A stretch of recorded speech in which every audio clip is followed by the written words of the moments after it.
बारिश की एक एक बूंदें मिलकर बड़ा समंदर बना देती हैं। मगर हम कैसे भूल जाएं कि बूंद को समंदर तक ले जाने में नदियों की भागीदारी बहुत बड़ी होती है। उसी प्रकार कोई भी विचार अच्छी परंपरा के बल पर ही लंबे काल तक जीवंत रह सकता है। परमात्मा महावीर प्रभु के विचारों को आज तक जीवंत रखने में अनेक उज्जवल परंपराओं का योगदान रहा है। परंपरा वृक्ष की हरी भरी डालियों की तरह होती हैं। जिस तरह वृक्ष की शाखाएं वृक्ष की पहचान करवाती हैं, उसी तरह किसी विचार के मूल सूत्रों को जनमानस तक पहुंचाने में उसकी उज्जवल परंपराएं महत्वपूर्ण भूमिका निभाती हैं। वृक्ष की अनेक शाखाओं की तरह किसी विचार की भी अनेक परंपराएं होती हैं, और जिस तरह वृक्ष की शाखाएं अलग अलग होकर भी सब एक दूसरे से जुड़ी हुई भी होती हैं, उसी तरह परंपराएं भी भिन्न भिन्न होने के बावजूद मूल विचार से परस्पर जुड़ी होती हैं। इस तरह परंपरा की श्रृंखला एक साथ मिलकर विचार को चिरंजीव बनाती है। एक छोटे बालक ने दादाजी से सवाल किया, दादाजी, पेड़ पर सारे पत्ते एक जैसे क्यों होते हैं? दादाजी ने जवाब दिया, एक जैसे पत्तों से उस पेड़ की पहचान होती है। बालक ने दूसरा सवाल किया, तो इतने सारे एक जैसे पत्ते बनाने की क्या जरूरत थी? सिर्फ एक ही पत्ता बना देना था। दादाजी ने उसे समझाया, बेटे, अगर एक ही पत्ता होता और अगर उसे कोई तोड़ लेता तो उस पेड़ की पहचान ही खत्म हो जाती। मित्रों, इसी तरह विचार रूपी वृक्ष को भी परंपरा रूपी अनेक विचारशील शाखाओं की जरूरत होती है। भारत में अनेक विचारों ने जन्म लिया और उनमें से बहुत सारे विचार बहुत जल्द मर भी गए। इसका कारण उन विचारों को अच्छी परंपरा नहीं मिली। भगवान महावीर के शिष्य गोशालक के 21 लाख अनुयायी थे, मगर उसका संप्रदाय 500 वर्ष भी टिक नहीं पाया।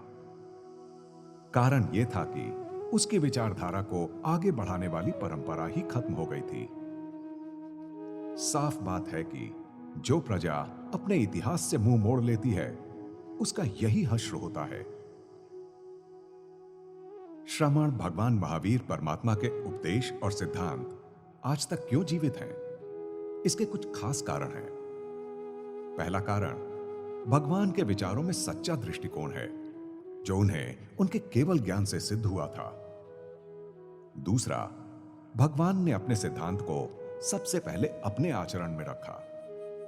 तीसरा, भगवान के विचारों में स्वयं के हित और जगत के सर्व जीवों का हित समाया हुआ है।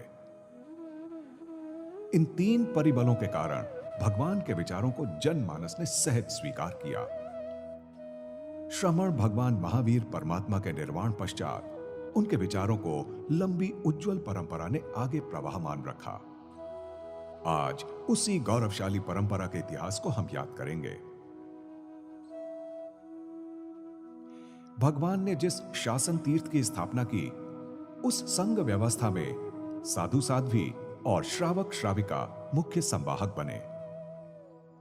परमात्मा के निर्वाण पश्चात अद्भुत ज्ञान संपन्न आचार्य इस परंपरा के पुरोधा बने।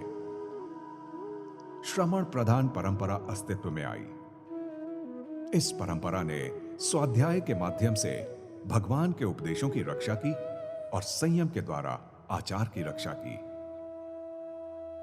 इन दोनों धाराओं ने विचार के मुख्य परिबल ज्ञान की परंपरा को गति प्रदान की। इसी ज्ञान की परंपरा को अधिक ऊर्जा देने के मकसद से परमात्मा के निर्वाण पश्चात 150 वर्ष बाद आचार्य श्री भद्रबाहु स्वामी जी के निश्रा में पाटलिपुत्र में ऐतिहासिक वाचना का आयोजन हुआ।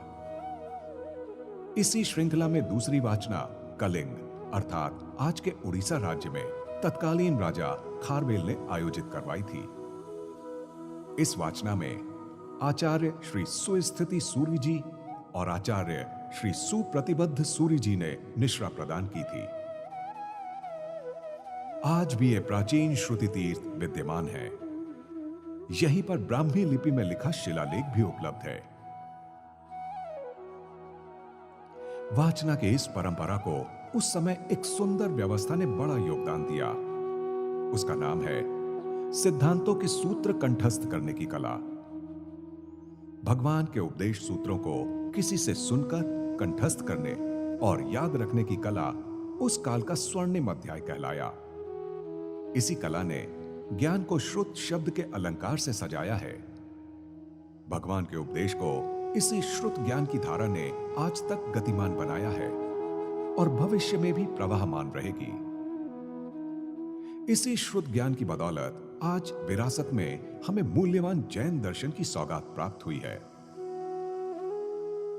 श्रुत ज्ञान की सुरक्षा और संवर्धन में मुखाग्र कंठस्थ करने की परंपरा का इतिहास इन्हीं वाचक परंपराओं ने मजबूत बनाया।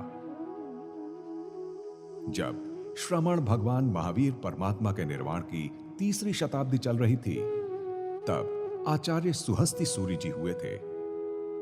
उस समय तक श्रमण व्यवस्था में गणाचार्य और वाचनाचार्य ये दोनों एक ही होते थे।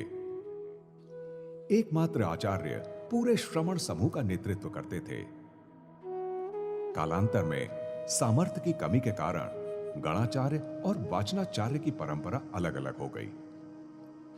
उस गच्छ को संभालने वाले आचार्यों का वंश गणधर वंश कहलाया और श्रुत के कार्य करने वाले आचार्यों का वंश विद्याधर वंश कहलाया।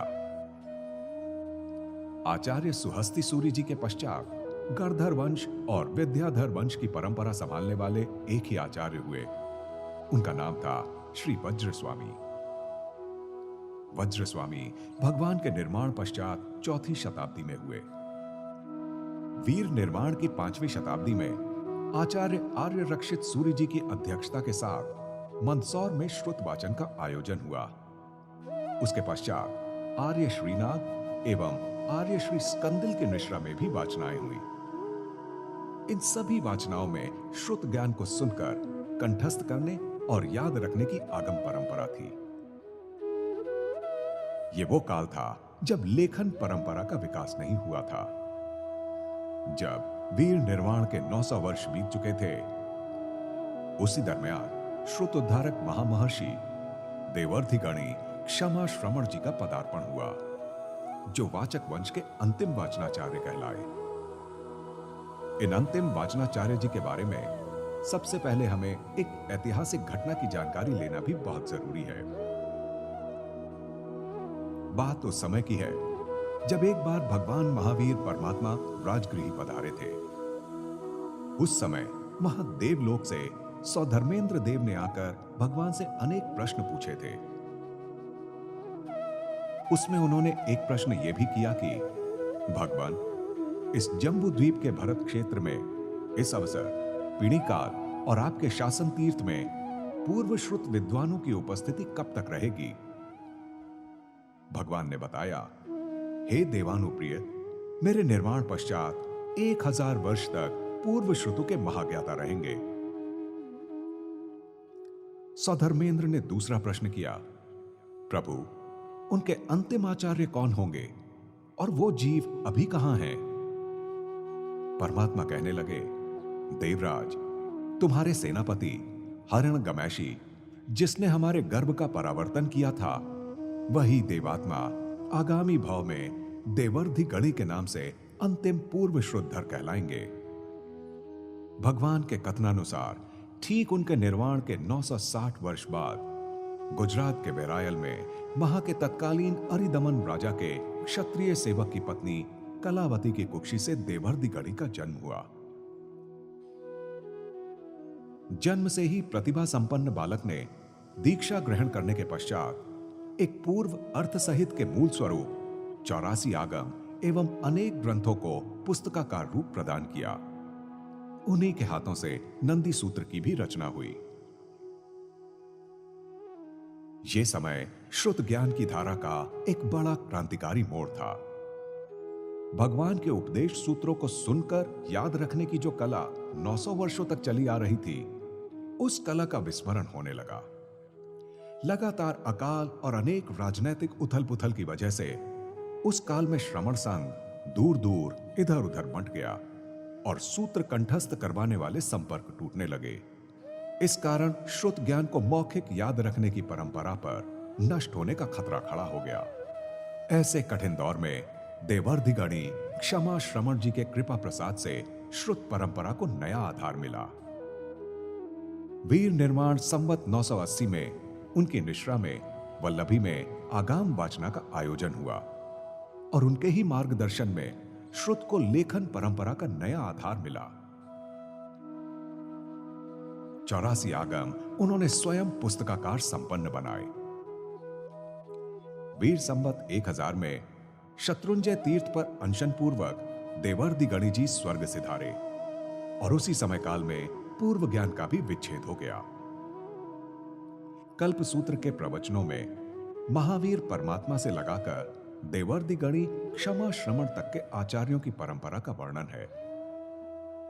उनके पश्चात भी अनेक पूर्वाचार्यों ने श्रुत की साधना के साथ ज्ञान की इस परंपरा को आज तक अखंडित रखा है और वर्तमान पीढ़ी को आगे और अधिक प्रवाहमान रखने का आदर्श भी दिया। बूंद से समंदर की यात्रा में वर्तमान काल का यह पड़ाव हमारे स्वर्णिम इतिहास की याद दिलाता है और इस भव्य परंपरा को भविष्य की पीढ़ी तक पहुंचाने की प्रेरणा भी प्रदान करता है।